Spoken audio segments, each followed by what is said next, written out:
नमस्कार. रुचकर पाककृतीमध्ये मी सरोज आपलं मनपूर्वक स्वागत करते. आता हिवाळा चालू झालाय. या हिवाळ्याच्या दिवसात आपल्यापैकी बहुतेकांना सर्दी खोकल्याचा सर्दी पडशाचा त्रास हा हमखास होतोच होतो. तर त्यासाठी मी एक घरगुती उपाय दाखवणार आहे, तो म्हणजे आलेपाक.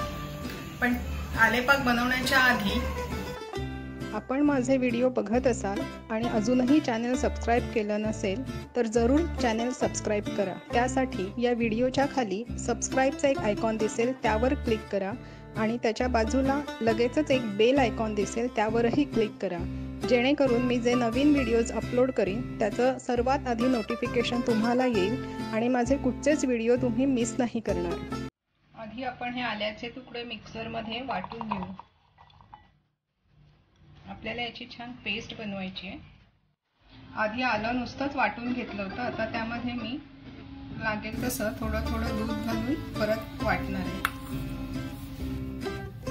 आल्याची पेस्ट करताना आपण जे 2 टेबलस्पून दूध घेतलं होतं ते सगळं दूध मला लागलंय. आता आपण ही पेस्ट आणि साखर एका पॅन मध्ये एकत्र करून घेऊ.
वाटी किंवा अर्ध्यापेक्षा थोडीशी जास्त एवढी पेस्ट होते. त्याला मी इथे 1.25 वाटी साखर घेतली आहे.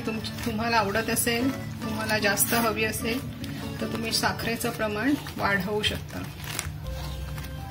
आलं हे जसं सर्दी खोकल्यावर गुणकारी आहे, त्याचप्रमाणे आल्यामुळे आपल्या तोंडाची रुची पण वाढते.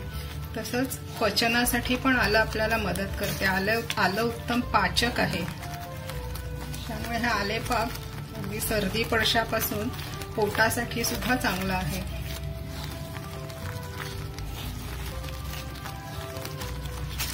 हे मिश्रण आपल्याला सतत ढवळत राहूनच हे करायचं आहे.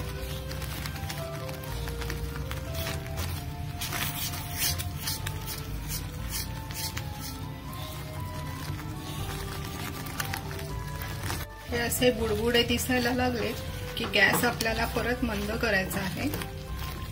आणि आता हे पूर्ण मिश्रण आटेपर्यंत मंद गॅसवरच सतत ढवळत राहायचंय. आपलं हे मिश्रण तयार आहे.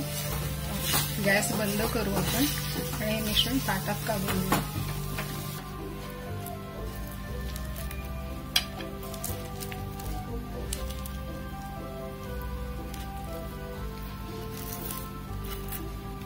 मिश्रण आपण एका ताटात ओतून घेतलंय, ते व्यवस्थित थापून घेऊ.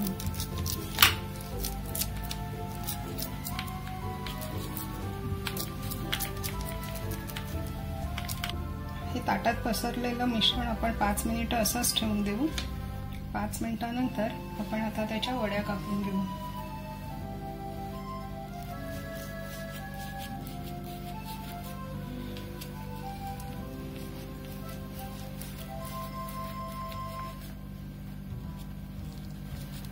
या वड्या छोट्या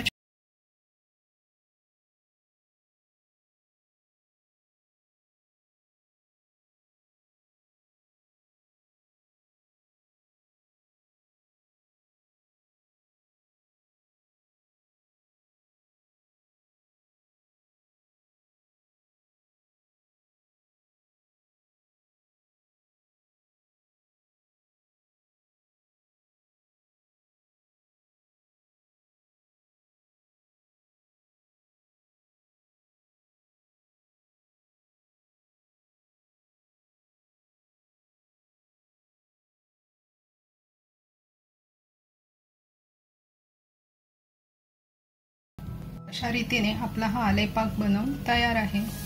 या थंडीमध्ये जरूर हा आलेपाक बनवा आणि नक्की कमेंट बॉक्समध्ये लिहून कळवा की तुम्हाला हे कसं वाटतं।